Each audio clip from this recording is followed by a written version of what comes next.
why Legion was great. This is from Mad Season. I'm curious on his perspective, because like I just said, from my perspective, the PvP was very, very solid. I liked it, but it wasn't like my absolute favorite expansion either. Okay.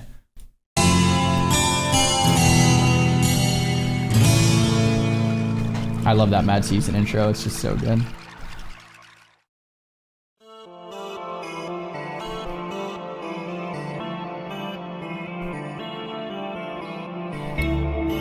The year's 2016, and the World of Warcraft is licking its wounds from its 5th expansion, the Warlords of Draenor. That's what I just said, As you would know if you saw the premiere of the series. It was an expansion that was launched into the heavens off of the back of hype, and an experience reminiscent of a fan favorite, the Burning Crusade, only for it to come crashing down shortly after release. The garrisons turned it into a single-player ghost town. Blizzard had fully turned the corner on microtransactions.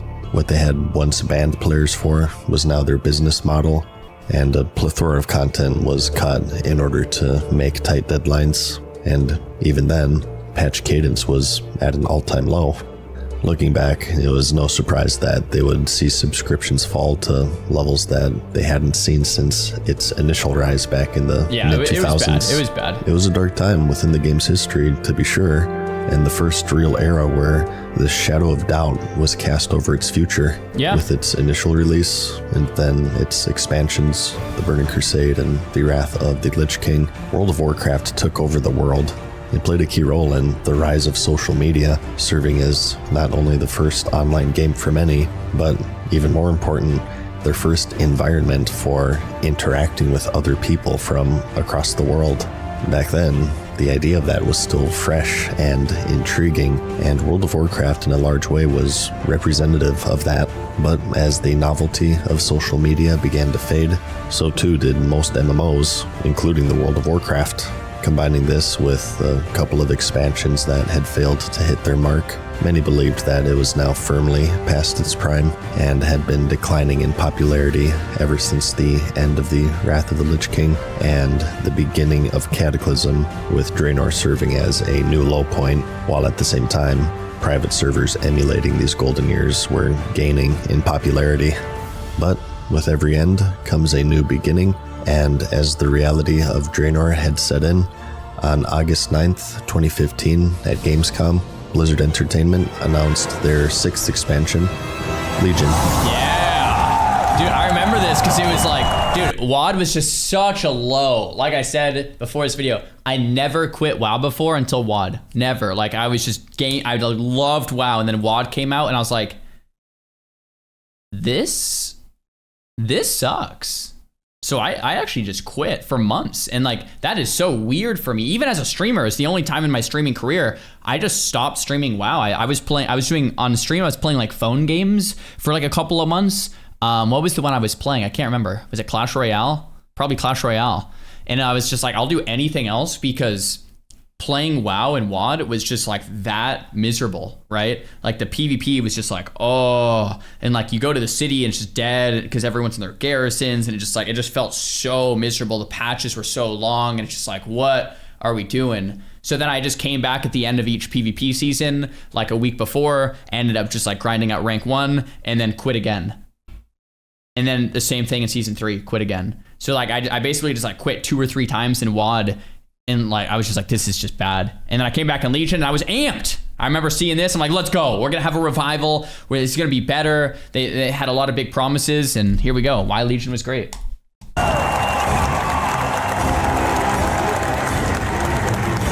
Following the events of the Warlords of Draenor, where players visited an alternate timeline of the Orc homeworld, that world's Gul'dan had escaped under the pursuit of Khadgar and fled to the tomb of Sargeras, where he awakened a dormant portal, allowing the Burning Legion to begin their 3rd invasion on Azeroth.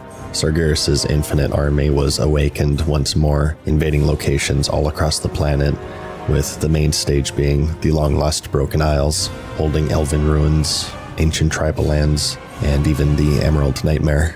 The threat now bigger than ever. Dude.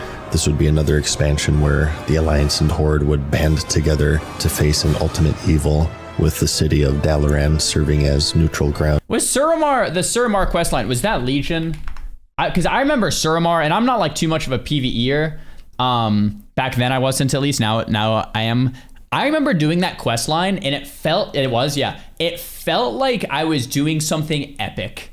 Like, it felt like I was doing something meaningful, right? You're like breaking into this city, and it's just like all exciting. That was probably one of the most epic quest lines I've ever done in WoW, to where it felt like I was actually like a key part of something that was meaningful. I don't know how they encapsulated that compared to all these other quest lines where you just go from point A to point B and you don't even know who you're talking to or what you're doing. But man, Suramar felt so fun. And that was back in a period of my WoW career where I was only a hardcore PvPer and didn't like even do anything else, and I still thought it was great, right? And reminiscent in this way of the Wrath of the Lich King expansion. New features and systems were, of course, expected with new expansions at this point. The Burning Crusade held Arena, Heroics, and Flying, to name just a few. Wrath had a new class, the Death Knight, Siege Vehicles, and the Dungeon Finder later in a patch. Cataclysm had a reworked talent system, a new world, transmog, looking for raid. Just as how players explore new areas and dungeons and raids, they do the same with new systems and features, and Legion took it a step further in this regard, starting with the artifact system. In order to fend off the Burning Legion, players of all classes and specializations would employ the use of ancient artifact weapons to aid them. They would be chosen and designed very closely to each spec's identity, such as Alunith for the Arcane Mage, which was once the weapon of the Guardian Egwin, or of course the most popular, the Ashbringer for the Retribution Paladin, which was the holy sword once wielded by Alexandros Mograine, and then later on Titanforging. Each of these artifacts would serve as the... I have to say, and like I said, I did like Legion. I thought it was fun, but something about every paladin running around with an Ashbringer didn't sit well with me back then, and it still doesn't sit well with me today. Having like, you know, Jimmy who just hit max, it's like, I got an Ashbringer. Like, something about that still feels a bit off to me. You know, obviously Borrowed Power, a lot of people dislike the general concept. Borrowed Power, one of those first iterations was the artifact weapons. And, you know, it felt kind of epic and exciting as like news in this announcement, like you have this weapon. But I think like the further away I get, it was just like, well, yeah, I don't know, you know, I don't know. Having like basically everyone, yeah, and then everyone farmed legendaries, and then the legendary drop rate. So Legion, you know, later in Legion, they kind of fixed a lot of these things, but early Legion was kind of crappy, you know, like early Legion. Basically, there's a bunch of different legendaries, and you wanted your best in slot ones, of course. And you had a percent chance to get a random legendary. And if the one that dropped wasn't your best in slot one, it just kind of sucked, and you had to wait longer to get a second one and to get a third one. And they were spaced out further and further. So what all the top players did is they made like 5 or 6 or 7 different mages, for example. And they played their mage because the first one dropped relatively easy. And they played their first mage until they got their first legendary drop, and they hoped it was the best one. And if it wasn't, you know what they would do? They would just level a second mage and do it again and hope they got the good legendary on that second mage. And if they didn't, they'd level a third mage and hope they got it on the third, and then the fourth, and then the fifth. And it's like, okay, my fifth mage got the best in slot legendary. This is going to be my main this season. And like, that sucked, right? That sucked. Player's weapon for the entirety of the expansion, and they could be powered up through a resource called Artifact Power. By collecting this power, players could spend points on various traits in a talent tree-like format, which not only increased their damage based off of a flat percentage, but also added various talent-like perks that had a major effect on their gameplay. The power itself could be obtained from virtually any activity: PvE, PvP, dungeons, raiding, and of course world quests, which were another new feature. As you may recall, one of the reasons why the Warlords of Draenor fell short for many was that it just felt dead. And while this was partly due to a large drop-off shortly after launch, it was made worse with the expansion's main feature, the garrison system. As powerful as it was, a major downside was that with this all-in-one feature, along with the game's various matchmaking modes, players found little reason to ever leave them, which at times made it feel like a single-player game. So beyond the feature itself, one of World Quest's greatest effects would be that it would make the world seem alive once more. By the way of every few hours, a selection of quests would become available for players to complete. This would replace the old daily hub system that the players were accustomed to, where they visited a static reputation stronghold and were given the same set of daily quests to repeat over and over until they reached exalted status. And an added benefit was that since they were spread across all of these new zones, the world would constantly be sprawling with activity as players would clear them for rewards such as gold, gear, reputation, artifact power, or overhaul resources, which were required for the next major feature, which were class halls. These were central hubs for each major class in the game to serve as a base of operations, and it's where each class would do important quest lines such as the one for their artifact weapon, major raid storylines, and much more.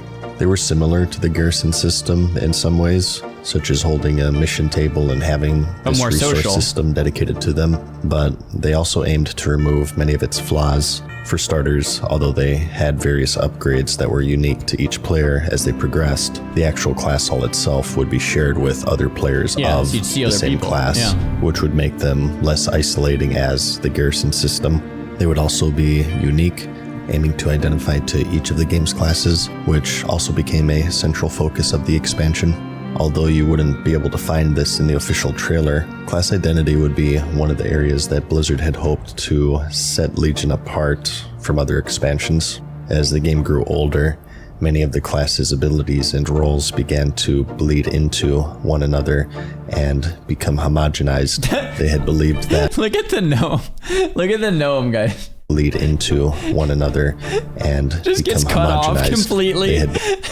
Whoever edited this guy's like everyone else in the frame, and the gnome just gets completely cut off at the bottom. I don't know why I find that so funny. The specializations had become unnecessarily bloated, and they had lost their identity and uniqueness that separated them from each other. So each would undergo a major pruning leading up to the expansion. Abilities that they felt didn't fit into each of the classes' fantasies were cut or otherwise replaced with those that did in order to make them feel much more unique and distinct from each other.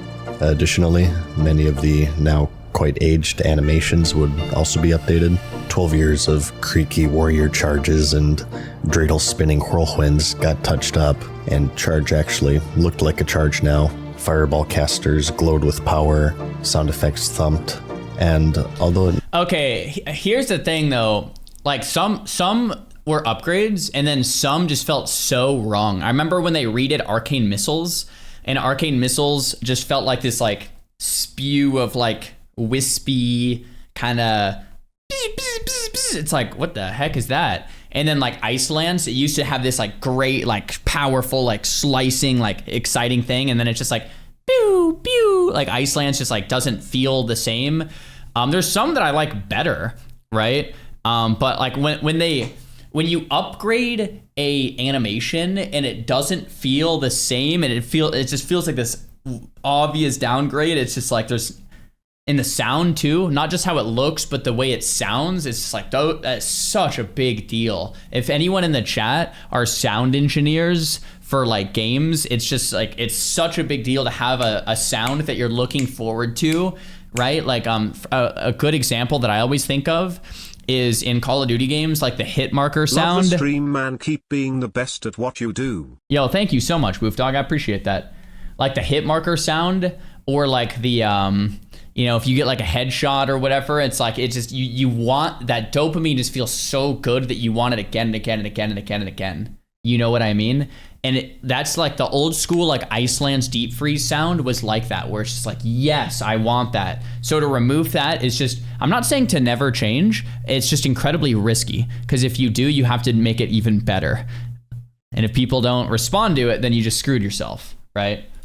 It may seem minor. It was quite important in making players feel like a warrior charging or a mage cooking up a pyroblast. And this whole class identity philosophy would be something that they attacked from multiple different angles in combination with artifacts, class halls, and Also legendaries. This was yet another new feature introduced with Legion. Added to the game were a selection of ultra-rare legendary items. Some were unique to each class, others to each specialization, and the rest would be general traits that were shared to fit any class or role. The goal with these was that, along with the artifact weapons, to add another form of progression to work towards, and also customization, as although there were many to be found for each class, you could initially only equip one. Many fans of their popular Diablo series would immediately see the similarities. Similar to artifact power, you could get these from most any activity within the game. It could be a drop off of a raid boss, you could get it from a world quest, a random mob from the world, or from a Mythic Plus cache, leading us to yet another major feature, the Mythic Plus system. The final endgame for World of Warcraft ever since its launch, and for most MMOs for that matter, has been raiding. Large-scale groups, giant raid bosses, giant rooms to hold them in.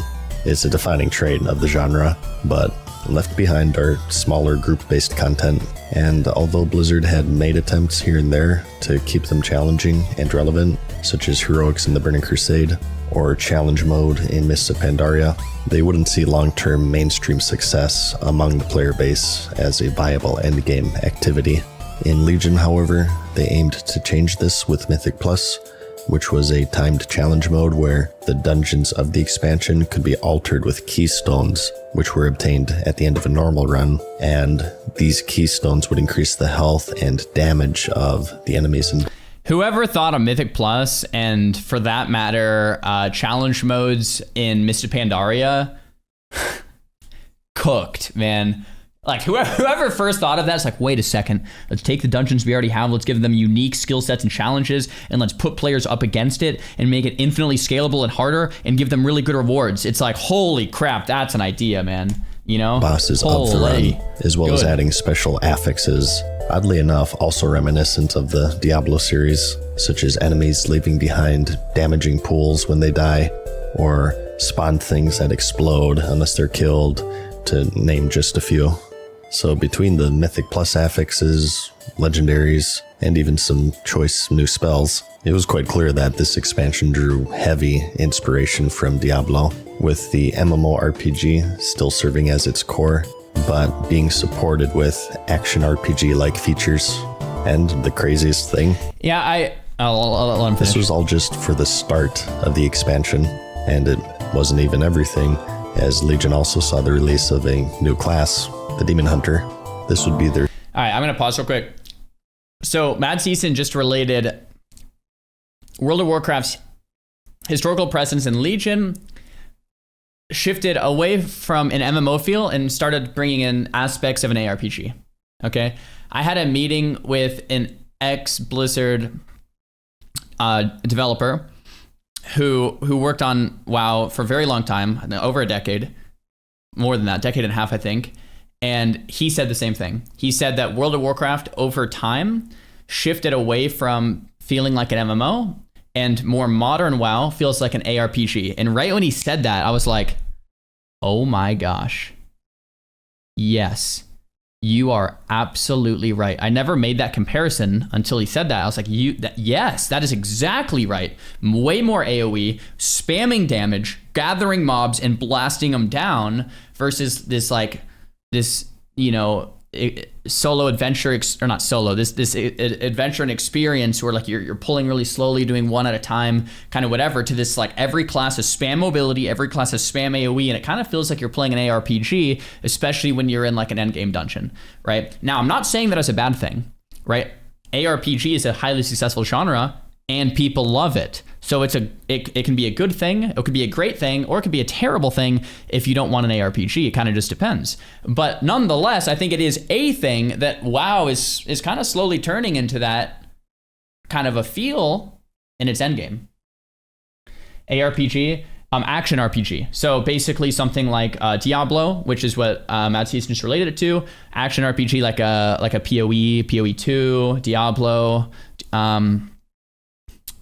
Last Epoch, what just came out. All these games where a lot of them are like top-down isometric, and you go through the world and there's a bunch of dungeons, and you basically blast a bunch of mobs. But what I mean by the ARPG feel is that you have a lot of mobility and a lot of AoE, and you're kind of just blasting, right? So anyway, I agree with Mad Season's analysis here in this video. I agree with ex-Blizzard employee friend, and I was trying to articulate that same kind of thing for years and never really related it until about, like a year ago during the conversation. So I absolutely agree. Yeah, more modern WoW. The more modern it's getting, the more it feels like an ARPG. Like a hack and slash. That's right.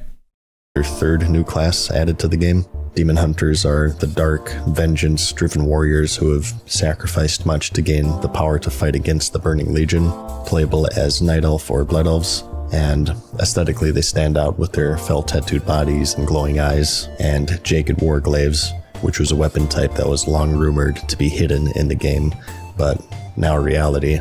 Mechanically, they were known for their high mobility and a thematic focus on harnessing chaos and fell energy with two specializations, Havoc, which was DPS, and Vengeance for tanking. Both used a unique resource called Fury, which powered their abilities and is generated through attacks or specific skills.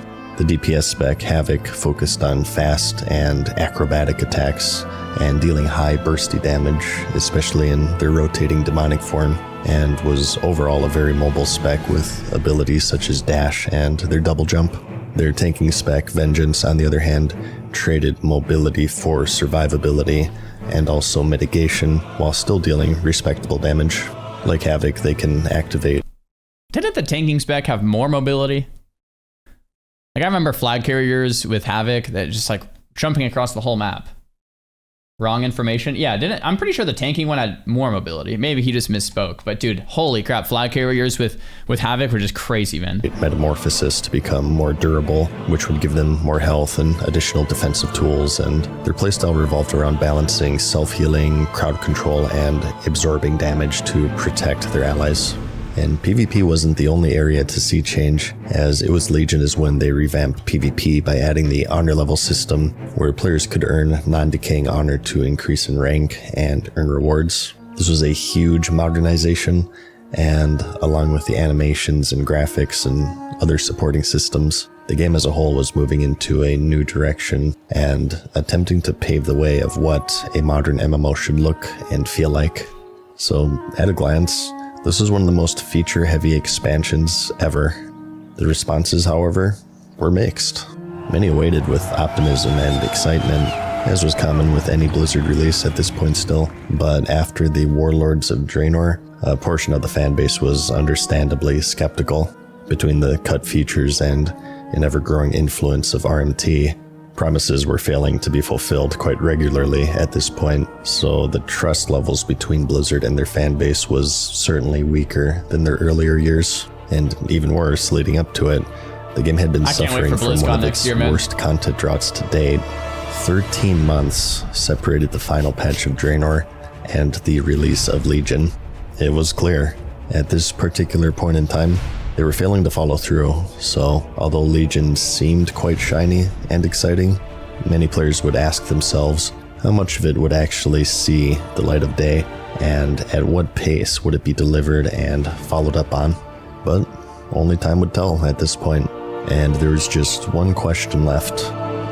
Was Legion worth the wait?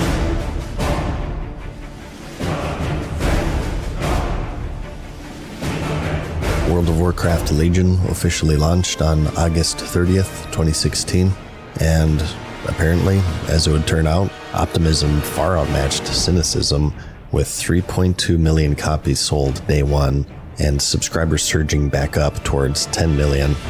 Okay, I don't know if this is just me, but I've noticed a trend with World of Warcraft and its expansions. When a new expansion comes out, everyone is very happy and optimistic that the old is gone and we're saved by this new thing. And it is not okay to talk bad about it for the first month. It is not okay to hate on a new expansion for the first month. Like Quinn talking bad about War Within when it came out, everyone was like, Quinn, you're an idiot. Quinn, you don't know what you're talking about. It is like not socially acceptable to hate on WoW expansions for the first month. And then after the first month, it is only socially acceptable to hate on WoW expansions, and it's not socially acceptable to now give them praise. It's this really weird social phenomenon I've noticed with World of Warcraft's expansions. Expansion comes out, you've got to love it. You can only say positive things. And then a few weeks later, few months later, you've got to hate it. You can only say negative things. And it's this whole thing, and it's just rinse and repeat. We've seen it like 10 times now. And it's like, every time it's like, wait a minute. Like, what's funny is I feel like usually expansions as they get older actually get better. There's more quality of life added. They're fixing all the bugs. They're fixing things that were broken in the first place that shouldn't have been in the game. And by the end of the expansion, you actually have like a decent product. But everyone's like, this sucks, and we're waiting for the next one. And then the next one comes out, and it's actually like terrible by all things considered, but it's new at least. And people are like, this is great, but like you can't hate on it. Anyway, that's just how that goes. It was clear. People still believed in Blizzard. Players swarmed the Broken Isles, chasing after the Pillars of Creation, wielding artifact weapons, and unraveling the mysteries of the Broken Isles. Coming off of Warlords' 13-month content drought, Legion's promise of regular patches and meaty features had the hype train rolling, and as time passed and the honeymoon period wore off, the real question became, would these features stand the test of time? And the answer, unlike our previous 2 episodes, was mostly yes. World quests made the old daily hubs seem quite outdated in comparison, although eventually there would be repeats. There would be a diverse enough selection of not just quests, but the zones that they appeared in would offer far more variety than the alternative, and combined with the overarching emissary quests, it added a daily goal as an incentive without going too overboard, which they would eventually do in the following expansion. And they also had succeeded in getting people out into the world, which gave both endgame players and levelers the feeling that the world was once more alive, which was a direct contrast to the barren, empty world of Draenor. And class halls being shared also did much to help in this regard, and being class-themed, they were also quite strong in reinforcing this push for class identity that was central to the expansion. And while there were plenty of activities to do, the main being the mission table system, which returned from Warlords, they weren't so crucial that players would rarely leave them. And another thing that isn't really... Guys, type 1 in the chat if you made hundreds of thousands or millions of gold in Warlords and Legion mission tables by logging every day on your phone or on the computer, and you just... Bro, I made like literally millions of gold doing this. I still have those millions of gold on my retail account. It's like the only gold I have. It's just like, oh my gosh, what a time. They mentioned much with the expansion these days that also helped with this was that this is when Blizzard really started adding riddles and secrets to the world. As the MMO genre has aged, it's also been quite solved, and most people know exactly what to expect from them. Something that caught the players by surprise, however, was the addition of secret side activities sneaked into the game. Just for an example here, the first major being the Fathom Dweller mount.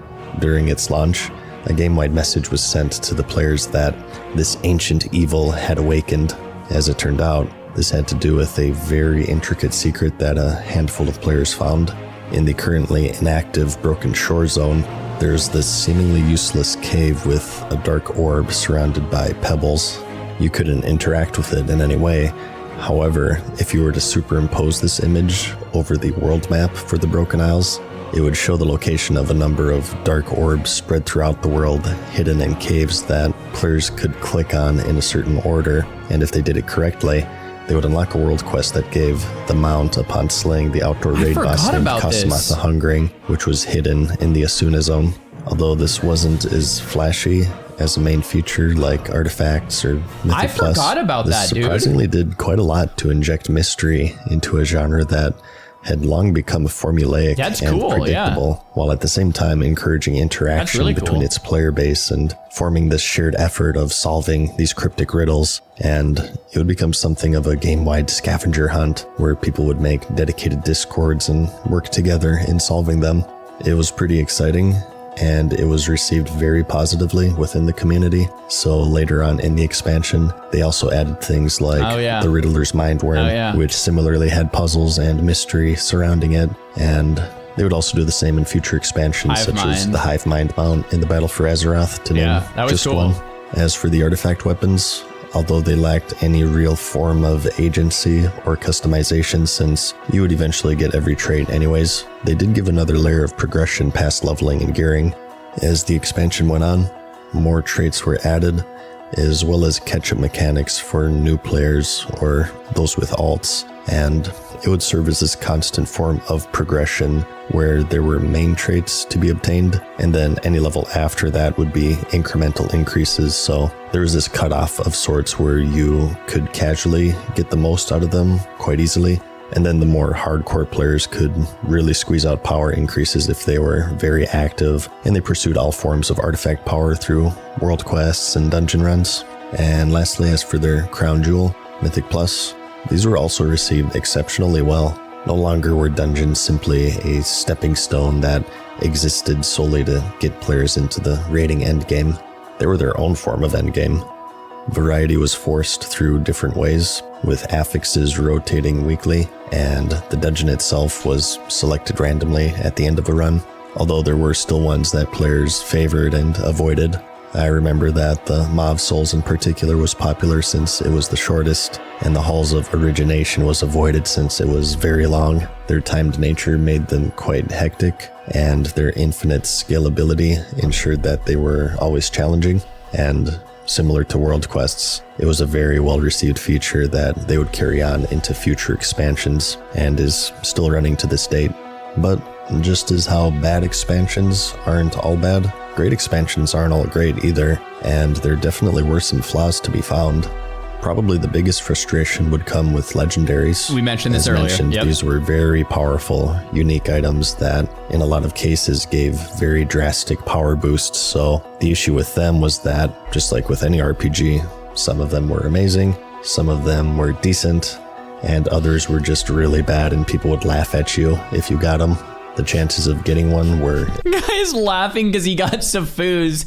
LOL. Dude, that's brutal. Low. And some players were exceptionally lucky and others weren't. So there was frustration to be had in putting in several times more time and effort in some cases, but still be behind because they just happened to have bad luck.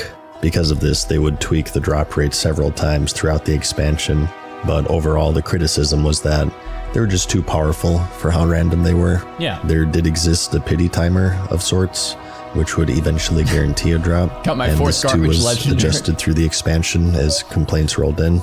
At first, it could be weeks between drops, and then eventually it would settle in around a week or so of casual active activity until you got another one. And very late into the game, they eventually added a currency that you got from world quests that straight up just let you buy whatever legendary you want. So that's what I was saying earlier. Towards the end of the expansion, they end up getting these things right. It's like, okay, these things are way too random to have all your power in.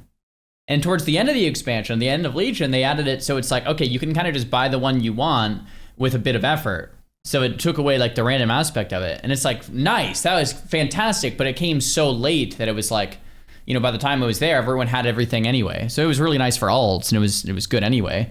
But yeah, it was just like the start of the expansion. Oftentimes, everyone's trying to figure everything out still. You know what I'm saying? And yo, guys, thanks for the Twitch Primes. Welcome to ad-free viewing. Let's go.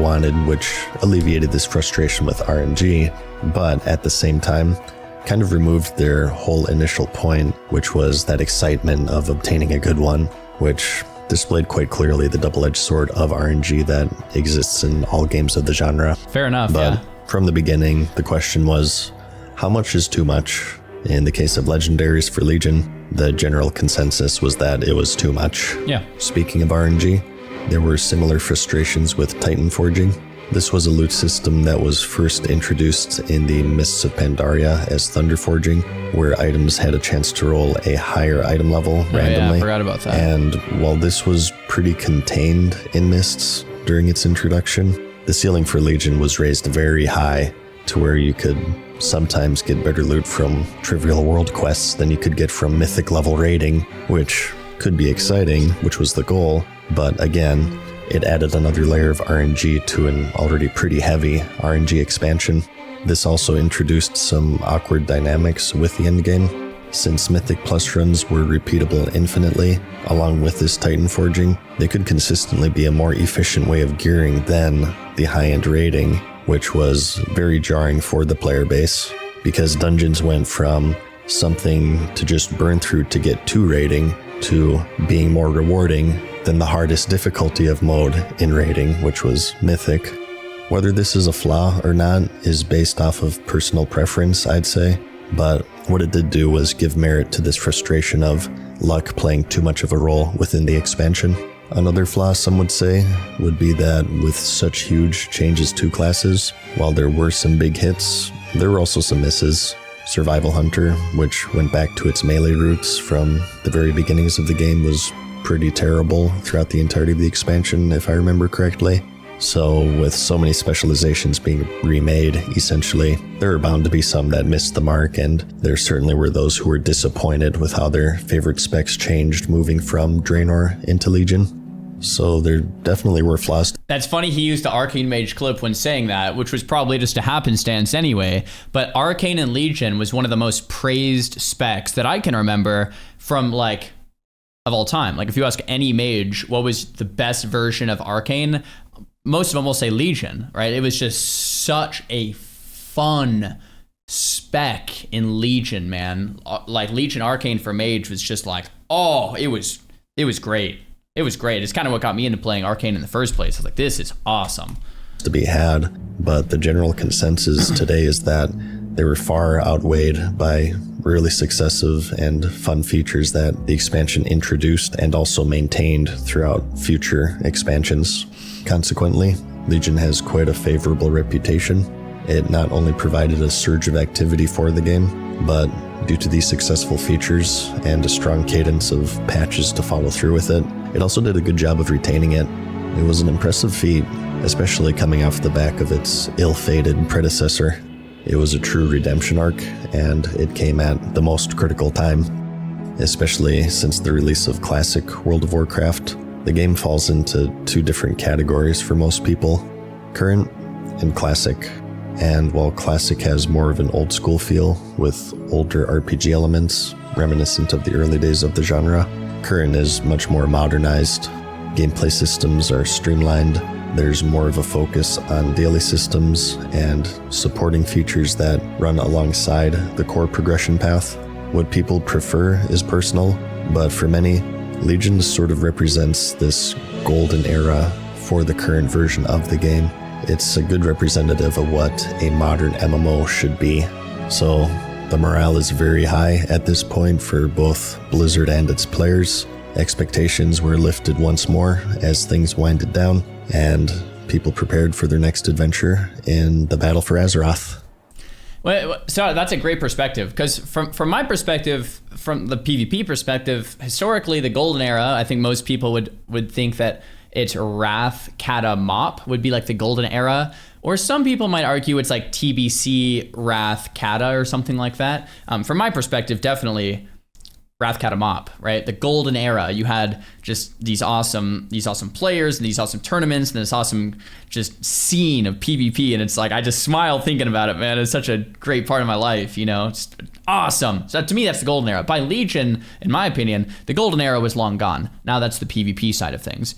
And in terms of PvE, I could totally see that. You get all these new features. You get Mythic Plus, which allows for like actual endgame dungeoning for the first time ever, if you don't count challenge modes, which you probably shouldn't, because they weren't like repeatable in the same sense for meaningful like gear rewards, right? So yeah, that's pretty cool to think about it in that sense, because like from my perspective, it's quite a bit modern or quite a bit late for that.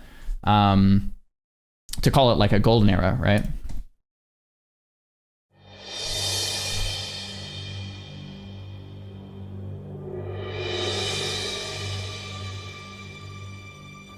Thanks for watching my video.